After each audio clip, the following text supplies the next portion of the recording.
முன்னாடி பிஜேபியோட அலைன்ஸ் வச்சிருந்தாங்க எடப்பாடி பழனிசாமி, அப்புறம் இடையில இல்லைன்னு சொன்னாங்க. இப்ப திரும்ப மீண்டும் பிஜேபியோட கூட்டணின்ற மாதிரி சொல்லியிருக்காங்க. அதை பத்தி நீங்க நிலைப்பாடு? எங்க நிலைப்பாடை இன்னைக்கு கேட்டீங்கன்னா நான் எப்படி சொல்ல முடியும்? தேர்தல் சமயத்துலதான் நிலைப்பாடு. பொள்ளாச்சி விஷயத்துல, பொள்ளாச்சி விஷயத்துல இப்ப எங்களாலதான் முடிவு எட்டப்பட்டுச்சு அப்படின்னு முதல்வர் சொல்றாரு. ஆனா எடப்பாடி பழனிசாமி சொன்னாரு, நாங்க இருக்கும் போதே இதுக்கு தீர்வு காணப்பட்டுதான் இப்ப முடிவுக்கு வந்திருக்கு அப்படின்னு அவரும் சொல்றாரு. எங்களாலதான் வந்துச்சு அப்படின்னு. அதாவது என்னன்னா, இந்த தவறு எந்த அரசாங்கமா இருந்தாலும் நான் சொல்றேன், பெண்களுக்கு இழைக்கப்பட்டிருக்க அநீதி அது. நம்ம தமிழ்நாட்டில் இது நடக்கக்கூடாத விஷயம். எந்த அரசாங்கம்னு நான் சொல்றேன், எதுவா இருந்தாலும் ஆட்சி செய்யறவங்க யாரா இருந்தாலும் தமிழ்நாட்டில் குடியிருக்கிற அத்தனை பேருக்கும் நம்ம பாதுகாப்பா இருக்கிறது தான் அரசாங்கத்தோட வேலை. அது யாரு செஞ்சாலும் தவறுங்கிறதுல அந்த நிலைப்பாட்டுல எனக்கு எந்த மாற்றமும் கிடையாது. ஆனா இது அப்போ சிபிஐக்கு ஒப்படைக்கப்பட்டிருக்கு. அதனுடைய கேஸ் நடந்து இப்ப தீர்வு வந்திருக்கு. அததான் நான் சொல்றேன், அது வரவேற்கத்தக்க தீர்ப்பு தான். அதுல என்ற மாற்று கருத்தும் எனக்கு இல்லை. மேடம், அதுக்குதான் சொல்லியிருக்காரு தமிழக முதலமைச்சர், பொல்லாத இதுக்கு பொல்லாத ஆட்சிக்கு பொள்ளாச்சி தான் சாட்சி அப்படின்ற மாதிரியும் சட்டசபையில கூறியிருக்காரு. அதாவது திமுகல எப்போதுமே அடுக்குமொழி பேச்சு ரொம்ப இருக்கும். மக்களுக்கு அது ஏதாவது உதவுமான்னு பாத்தீங்கன்னா உதவாது.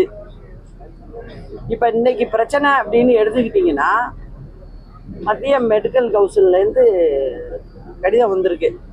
அது நீங்க நினைச்சுக்குவீங்க உடனே, ஓ மத்திய அரசுக்கு எதிரான அரசு திமுக, அதனால வருதுன்னு திமுக காரங்களே கூட சொல்லலாம். உங்க பிரஸ்லயும் நீங்க அதை போடுவீங்க. ஆனா அப்படி இல்லை. இந்தியாவில் உள்ள அத்தனை மாநிலத்துக்கும் அனுப்புற உரிமை அவங்களுக்கு இருக்கு. இப்போ தமிழ்நாட்டில் மொத்தம் 74 மருத்துவக் கல்லூரிகள் இருக்கு. அதுல அரசாங்கம் நடத்துற மருத்துவக் கல்லூரிகள் 36.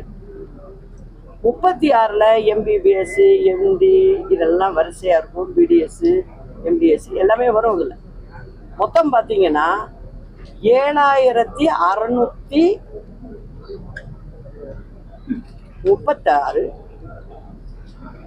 பிள்ளைங்க படிக்குது. இந்த ஆட்சிக்கு எத்தனை வருஷம் ஆச்சு? ஆட்சி இப்ப போற கட்டத்துக்கு வந்துருச்சு. இந்த பிள்ளைங்க படிக்கிற இடத்துல, அதுவும் மெடிக்கல் படிக்கிற இடத்துல, ஒரு மனிதனுடைய உயிரை காப்பாற்றுற படிப்பு அது. அந்த இடத்துல அவங்களுக்கு ஆசிரியர்கள் போடணுமா வேண்டாமா? அது யாரு போடுறது? அரசாங்கம் தானே போடணும். நீங்க பிரைவேட் காலேஜ் நடத்துறவங்க ஒரு ஆசிரியர் இல்லை அப்படின்னா தமிழ்நாடு அரசாங்கம் போய் நடவடிக்கை எடுக்கும். உங்களுக்கு யாரு நடவடிக்கை எடுக்கிறது?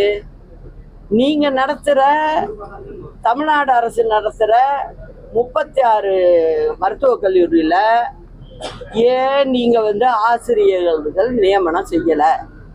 இப்போ 3 வருஷம் 4 வருஷம்னு நீங்க அந்த வருட கணக்குல நீங்க ஆசிரியர்களுக்கு போடாம இருக்கீங்க. மொத்தம் 5 ஆண்டு காலம் படிச்சுட்டு வர்ற பிள்ளைங்க வெளியில எப்படி பரீட்சை எழுதும்? அந்த பிள்ளைங்களுக்கு எப்படி அதுங்க கத்துக்கிட்டு இருக்கோம்? இதெல்லாம் யோசிக்க வேணாம்.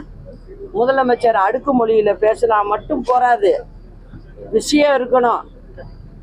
அரசாங்கம் மக்கள் உங்ககிட்ட ஆட்சியை கொடுத்துட்டாங்கன்னா, நீங்க வண்டியில உட்காந்தீங்கன்னா நீங்க 300 மைல் ஸ்பீட்ல போலான்னு நினைக்க கூடாது. எது அடிப்படை தேவையோ அதெல்லாம் நீங்க ஒழுங்கா செய்யணும். அதுல நீங்க தவறிக்கிட்டு இருக்கீங்கன்னு நானும் தொடர்ந்து சொல்லிக்கிட்டு இருக்கேன்.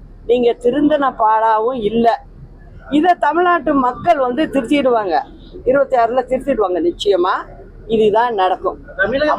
அது மட்டும் இல்ல, அதே மாதிரி மருத்துவ காலேஜ்லையும் பாத்துங்க வாத்தியாருங்கள்ல. அதே போல பாத்தீங்கன்னா நம்ம தமிழ்நாட்டில் உள்ள ஆரம்ப சுகாதார நிலையம், அங்கதான் போய் கிராம வாரியா போய் ட்ரீட்மெண்ட் பண்ணுவாங்க. அங்க டாக்டர் இருந்தாகணும். அதுல கிட்டத்தட்ட பாதிக்கு மேல தமிழ்நாட்டில் டாக்டர்கள் இல்லை. ஆனா என்ன சொல்றாங்க? மேடையை போட்டுக்கிறாங்க, மேடையில் பேசும்போது நாங்கள் அதை செஞ்சிட்டோம் இதை செஞ்சிட்டோம்னு சொல்கிறாங்க. நீங்கள் எதுவும் செய்யலைங்கிறது தான் என்னுடைய குற்றச்சாட்டு. இப்போ நீங்கள் உடனடியாக இந்த வருட படிப்பு ஆரம்பிக்கிறதுக்கு முன்ன நீங்கள் என்ன பண்ணுங்க, முதல்ல இந்த உள்ள பிள்ளைங்களுக்கு மெடிக்கல் ஸ்டூடெண்ட்டுக்கு முதல்ல வந்து டீச்சர்ஸை தேர்வு செய்து முதல்ல 36 காலேஜுக்கு முதல்ல அனுப்புங்க. அந்த வேலையை பாருங்க. ஏன்னா நீங்கள் நினப்புக்கு நீங்கள் இழுக்கிற இழுக்கெல்லாம் வந்து படிப்பை சம்மந்தப்படுத்தாதீங்க. ஏன்னா படிப்பு அந்தந்த வருட காலத்தில் அந்தந்த எக்ஸாம் முடிஞ்சிடும். அதனால எவ்வளோ ஏழை பிள்ளைங்க படிக்குது, அதுங்க வந்து வெளில வரணும் டாக்டரான்னு ஆசைப்படுது. அதே மாதிரி பணம் கட்டி படிக்கிறவங்களும் இருக்காங்க. எத்தனை வருடம் அங்கே உட்காந்துருப்பாங்க படிச்சுக்கிட்டு. அதனால அவங்களுக்கு வயசும் போயிடும். அதனால இந்த அரசாங்கம் ரொம்ப அவசியம் செய்ய வேண்டியது இது. பிரைமரி ஹெல்த் சென்டர்ல எல்லாம் டாக்டர்ஸ் உடனடியாக போடணும். அங்கே உள்ள நர்ஸுங்களை அப்பாயின்மெண்ட் பண்ணி ஆகணும். இதெல்லாம் செய்யுங்க. சும்மா வாய்ஸ் அவடால் விட்டுக்கிட்டு வெறும் வந்து டிவி மீடியாவை கண்ட்ரோல் பண்ணிக்கிட்டு இருந்தால் ஆட்சியில் நிரந்தரமாக இருக்கலாம். இன்னும் 50 வருஷம் கனவெல்லாம் வேற இருக்கு உங்களுக்கு. இன்னும் 50 வருஷம் ஆனாலும் இந்த நாங்கள் தான் ஆட்சிக்கு வருவோங்கிறாங்க. அதுக்கெல்லாம் முடிவு கட்டுறதுக்கு தான் எங்கள் மாதிரி ஆள்லாம் புறப்பட்டுருக்கோம். அதையும் புரிஞ்சுக்கணும் அவங்க.